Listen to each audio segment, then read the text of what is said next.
চিৰাং জিলাৰ বিজনেচিত কাৰ্যালয়ৰ পৰা আমি আপোনালোকৰ আমাৰ সাংবাদিক বন্ধুসকলৰ জৰিয়তে বাজেটৰ ওপৰত এক প্ৰেছ মিট কৰিবলৈ গৈ আছোঁ। আমাৰ ইয়াতে উপস্থিত আছে আমাৰ জিলা সভাপতি ৰতন ৰায় ডাঙৰীয়া, আমাৰ মাজত উপস্থিত আছে উপ সভাপতি আমাৰ মৃদুল বিশ্বাস ডাঙৰীয়া, আমাৰ মাজত আছে জেনেৰেল ছেক্ৰেটাৰী মৃণালকান্তি চাহা ডাঙৰীয়া। আমি আচলতে অসমৰ এইবাৰ যিটো বাজেট, প্ৰথম কথা হৈছে যে আমাৰ মাননীয়া বিত্তমন্ত্ৰী বাইদেউ ডাঙৰীয়ানীয়ে পঞ্চমবাৰৰ বাবে অসমৰ এক ইতিহাস গঢ়িলে যে মহিলা বিত্তমন্ত্ৰী হিচাপে পঞ্চমবাৰৰ বাবে তেওঁ অসমত এই বাজেট দাখিল কৰিলে। আৰু অসমৰ এই বাজেট যোৱা 4 বছৰৰ দৰে এইবেলিও জনমুখী বাজেট, ৰাইজৰ হকে, ৰাইজৰ কাৰণে অসমৰ মাননীয় মুখ্যমন্ত্ৰী ডাঙৰীয়া আৰু বিত্তমন্ত্ৰী ডাঙৰীয়ানীয়ে অসমৰ ৰাইজক যোৱা ইলেকশ্যনৰ যিটো প্ৰতিশ্ৰুতি দিছিলে, এই প্ৰতিশ্ৰুতি অনুযায়ী প্ৰতিটো কথাই সাঙুৰি লৈ এই বাজেটখন প্ৰস্তুত কৰিছে। বিভিন্ন জাতি জনগোষ্ঠী, কলা সংস্কৃতি আৰু বিশেষকৈ যুৱকসকলৰ কাৰণে, যুৱতীসকলৰ কাৰণে, মহিলাসকলৰ কাৰণে আৰু আমাৰ যি একেবাৰে পিছপৰা শ্ৰেণী আছে আৰু মধ্যবিত্ত শ্ৰেণী আছে, সকলোকে লৈ এই বাজেটখন প্ৰস্তুত কৰা হৈছে। মহিলাসকলৰ কাৰণে মহিলা উদ্যমিতা আঁচনিৰ জৰিয়তে মহিলা সবলীকৰণৰ কাৰণে এক ব্যৱস্থা লোৱা হৈছে।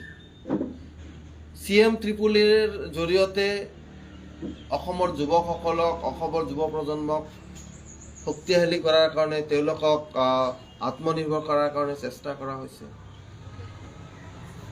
আমাৰ বিভিন্ন জিলাত বিভিন্ন ডেভেলপমেণ্টৰ কামৰ কাৰণেও এই বাজেটত কোনো এটা জিলা পিছ পৰি থকা নাই। তেনে ক্ষেত্ৰত এই বাজেটটো এটা শক্তিশালী ৰূপ লৈছে। মই ভাবোঁ এই বাজেটত আৰু এটা নতুন ৰূপ দিয়াৰ চেষ্টা কৰিছে।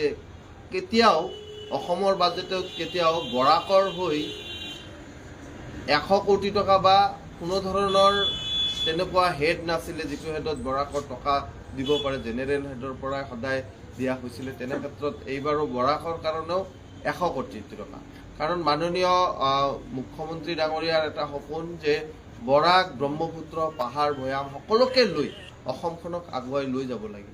মই ভাবোঁ যে ইতিমধ্যে মাননীয় বিত্তমন্ত্ৰী ডাঙৰীয়ানী আৰু মাননীয় মুখ্যমন্ত্ৰী ডাঙৰীয়াই যিখন বাজেট প্ৰস্তুত কৰিছে, এই বাজেটত আমাৰ যিসকল মধ্যবিত্ত মানুহ আছে, তেওঁলোকৰ কৰ যিটো টেক্স, সেই টেক্সটো ইতিমধ্যে তেওঁলোকক দিব নালাগে বুলি এই বাজেটত কোৱা হৈছে। তো তেনে ক্ষেত্ৰত মধ্যবিত্ত শ্ৰেণী যথেষ্টখিনি সকাহ পাব। আমাৰ এই বাজেটখনত একেবাৰে দুখীয়াসকলৰ কাৰণে আমি যেনেকৈ ৰেচন কাৰ্ডৰ জৰিয়তে আমি চাউল দিয়াৰ ব্যৱস্থাটো আছিলে, এইবাৰ কিন্তু চেনি, দালি এইবোৰ দিয়াৰো ব্যৱস্থা এই বাজেটত দিয়া হৈছে।